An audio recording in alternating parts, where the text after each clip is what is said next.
Welcome back to our channel. Today we're diving into a crucial topic that could change your life. We're going to be talking about a very specific type of person, the female narcissist. Now, I know that narcissism often brings certain images to mind, and it's easy to get caught up in labels and stereotypes. But what's really important here is understanding the patterns of behavior, the emotional dynamics that can trap you in a toxic relationship. If you're dealing with a female narcissist, you might be feeling a whole mix of emotions right now: confusion, self-doubt, maybe even fear. And that's completely understandable. Narcissists, regardless of gender, can be incredibly skilled at manipulating your emotions and making you question your own reality. They leave you feeling drained, inadequate, and utterly alone. That's why I'm here to help you recognize the red flags and give you the strength to break free from a toxic relationship, because you deserve so much more than to be someone else's emotional punching bag. You deserve to be loved, respected, and cherished for the amazing person you are. So let's get into those 11 reasons why you need to walk away from that female narcissist right now. Let's talk about emotional manipulation. Now, this is a hallmark of the female narcissist. Think about it. They're masters at using your emotions against you. They know how to push your buttons, how to play the victim, how to make you feel guilty, all in an effort to get what they want. They might shower you with affection and praise one minute, only to withdraw it completely the next, leaving you desperate for their approval. Or they might burst into tears and threaten to self-harm if you dare to question their behavior. This constant roller coaster of emotions can be incredibly draining and confusing, leaving you feeling like you're walking on eggshells all the time. And here's the thing, it's all a calculated game. They're not genuinely empathetic, they're not genuinely remorseful. It's all a performance designed to keep you under their thumb. And the longer you stay entangled in this web of manipulation, the more difficult it becomes to recognize your own needs and assert your own boundaries. Remember, you are not responsible for her emotions. You are not responsible for her happiness. You are not her therapist, you are not her savior, and you are certainly not her punching bag. You are a valuable individual deserving of respect and healthy love. And you have every right to set boundaries and protect yourself from this kind of emotional abuse. Now, let's talk about gaslighting, because this is where things can get really insidious. Gaslighting is a form of psychological manipulation where the narcissist tries to make you doubt your own sanity. They twist your words, deny your reality, and make you question your own memory and perception. Imagine this. You confront her about something hurtful she said. A normal person would either apologize or at least acknowledge your feelings. But a narcissist, oh no, she'll turn it around on you. She'll say, you're imagining things, or you're being too sensitive. She might even accuse you of being the one who's acting crazy. And the scary part is, if you're in a relationship with a gaslighter for long enough, you start to believe them. You start to second-guess yourself. You start to wonder if maybe you are being too sensitive, too demanding, too crazy. But here's the truth. Your feelings are valid, your experiences are real, and you're not going crazy. Gaslighting is a serious form of emotional abuse designed to erode your self-esteem and make you dependent on the narcissist for validation. So how do you know if you're being gaslighted? Trust your gut. If something feels off, it probably is. Keep a journal, talk to trusted friends or family members. Document the instances of gaslighting. Remember, you are not alone, and your reality matters. And one of the most striking characteristics of a narcissist is their profound lack of empathy. They simply cannot understand or share the feelings of others. They're so wrapped up in their own world, their own needs, their own desires, that they're completely blind to the emotional impact they have on those around them. You might find yourself confiding in her about a personal struggle, only to be met with indifference, or even worse, a complete lack of interest. She might interrupt you to steer the conversation back to herself, or use your vulnerability as an opportunity to one-up you with a story of her own. Now, this lack of empathy isn't just about being self-centered. It's about a fundamental inability to connect with you on an emotional level. It's about a deep void within them that they try to fill with external validation and admiration. And the heartbreaking truth is, no matter how much love, compassion, or understanding you pour into that void, it will never be enough. You can't force someone to feel empathy when they simply don't have the capacity for it. So if you find yourself constantly trying to elicit empathy from a woman who's incapable of giving it, it's time to ask yourself, why am I exhausting myself trying to get emotional needs met by someone who's emotionally bankrupt? You deserve to be with someone who can not only hear your pain, but also truly feel it alongside you. Chapter 4. Criticism, the death knell of your soul.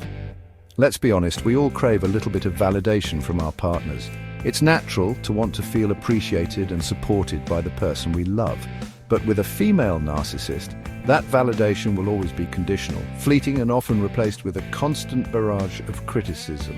It might start subtly, a backhanded compliment, a snide remark about your appearance, a dismissive wave of the hand when you're trying to share something important. But over time, these subtle digs can escalate into full-blown attacks on your character, your intelligence, your worth as a human being.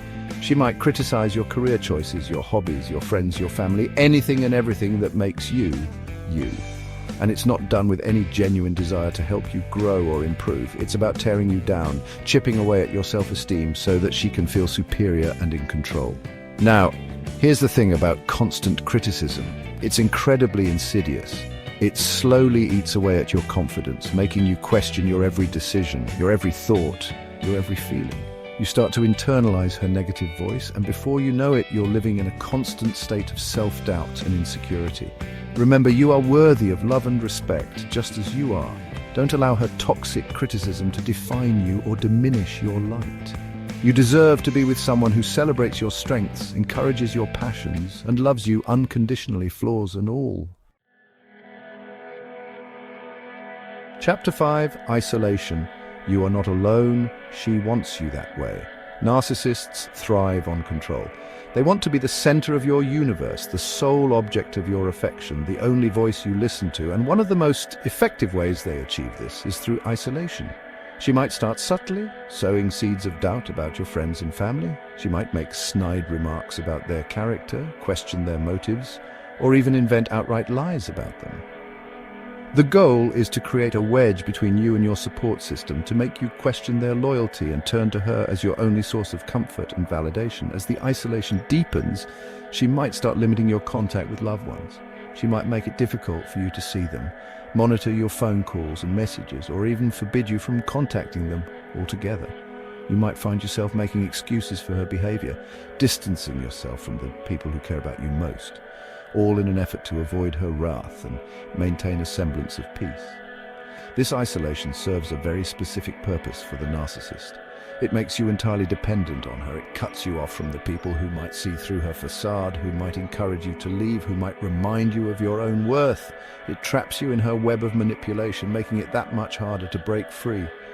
Remember, true love thrives on connection, on sharing your life with the people who matter most.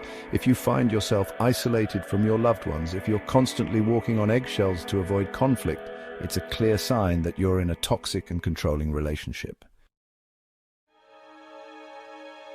Chapter 6. Financial control. Her purse strings, your chains. Now let's talk about financial control, because it's a tactic often employed by narcissists to maintain power and dominance in a relationship. It's about more than just money. It's about control, dependence, and limiting your options.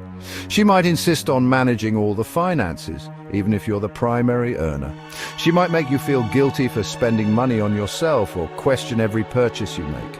She might withhold financial information from you, make you ask for money, or give you an allowance like a child. This financial control serves several purposes.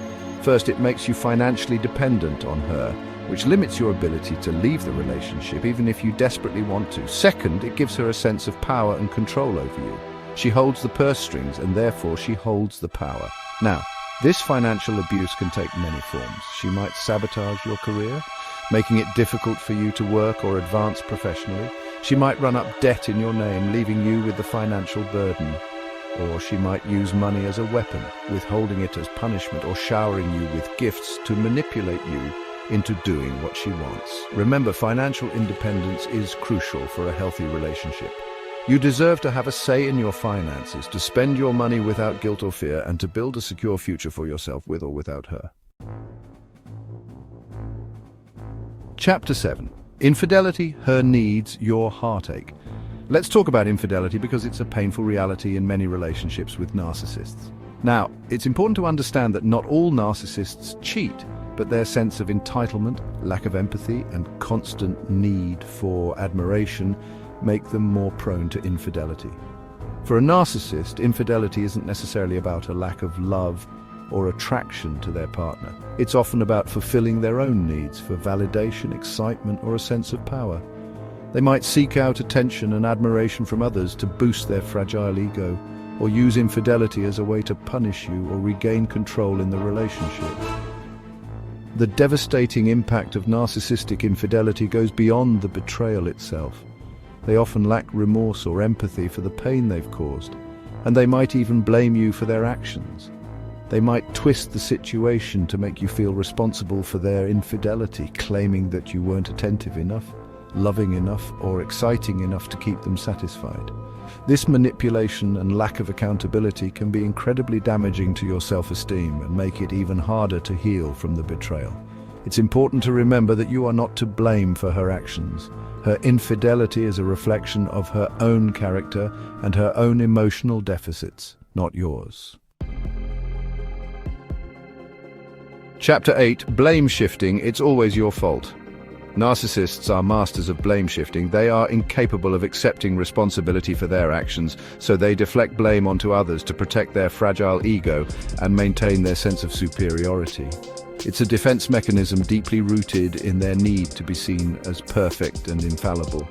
You might find yourself apologizing for their mistakes, taking the blame for their outbursts, or making excuses for their hurtful behavior.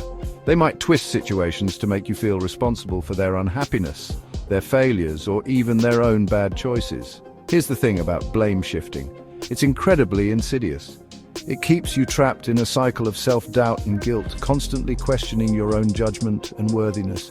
You start to internalize their blame, believing that you are the problem, that you are the one who needs to change. But here's the truth. You are not responsible for her happiness, her choices, or her behavior. You are not responsible for fixing her or making her whole. You are not responsible for her mistakes or her shortcomings. She is an adult capable of taking responsibility for her own actions, but she chooses not to because accountability threatens her carefully constructed facade of perfection.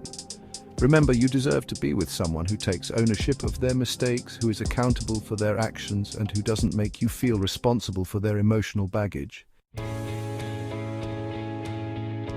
Chapter 9. Jealousy and possessiveness. Love shouldn't feel like a cage. Now, let's talk about jealousy and possessiveness because these are often hallmarks of a narcissistic relationship. Now, it's natural to feel a twinge of jealousy now and then in any relationship.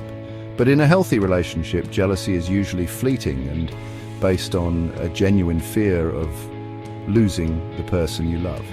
With a narcissist, jealousy stems from a place of insecurity, control, and a need to possess you entirely. They see you as an extension of themselves, an object to be owned and controlled, rather than an individual with their own thoughts, feelings, and relationships. She might become enraged by the slightest perceived threat to your relationship.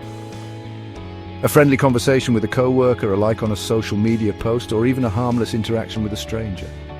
She might constantly accuse you of cheating, even if you've given her no reason to doubt your fidelity. This jealousy often manifests as controlling behavior. She might monitor your phone calls and messages, restrict your access to social media, isolate you from friends and family, or even track your whereabouts.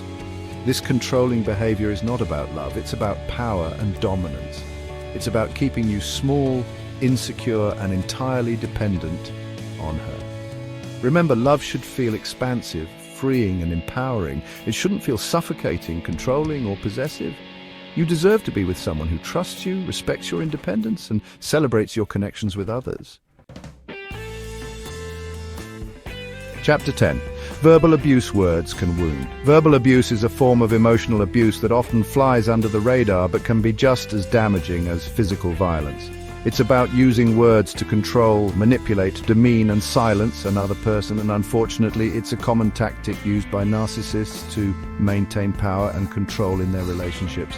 Now, verbal abuse can take many forms. It can be overt name-calling, insults, put-downs, threats, yelling, screaming, and humiliation. But it can also be subtle: sarcasm, backhanded compliments, guilt trips, silent treatment, and gaslighting.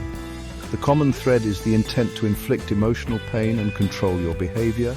She might belittle your accomplishments, criticize your appearance, or make fun of your insecurities. She might use harsh words, a sharp tone, or a condescending demeanor to make you feel small and insignificant.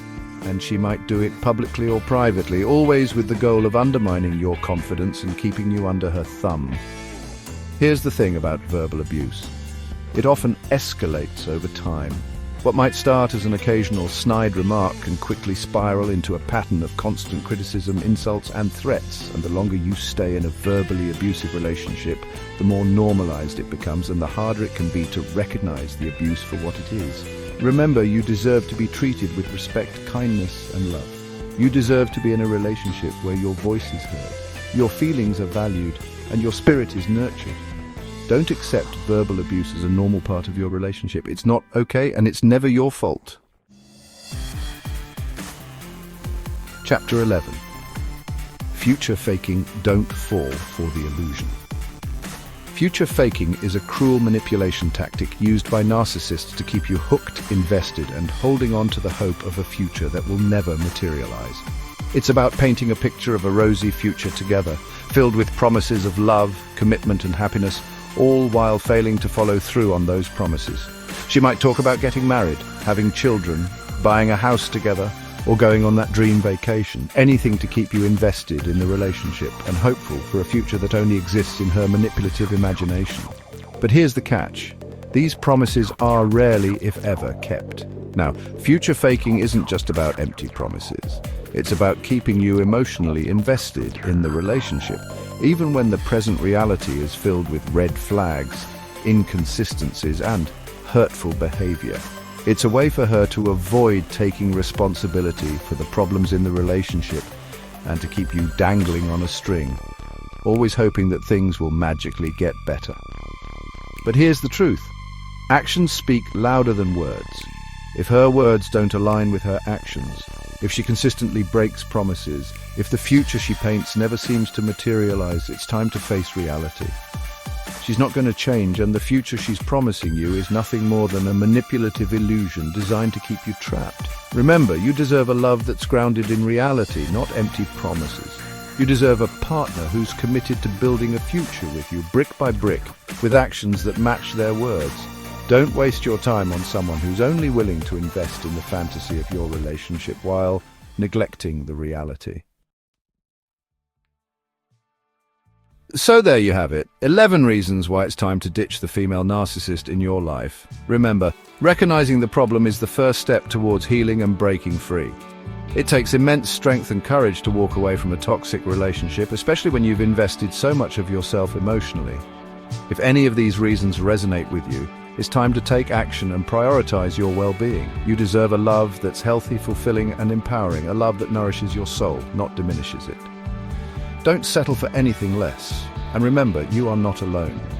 There are resources available to help you navigate this difficult time. Therapists, support groups, and online communities. Reach out, seek support, and surround yourself with people who love and value you for who you are.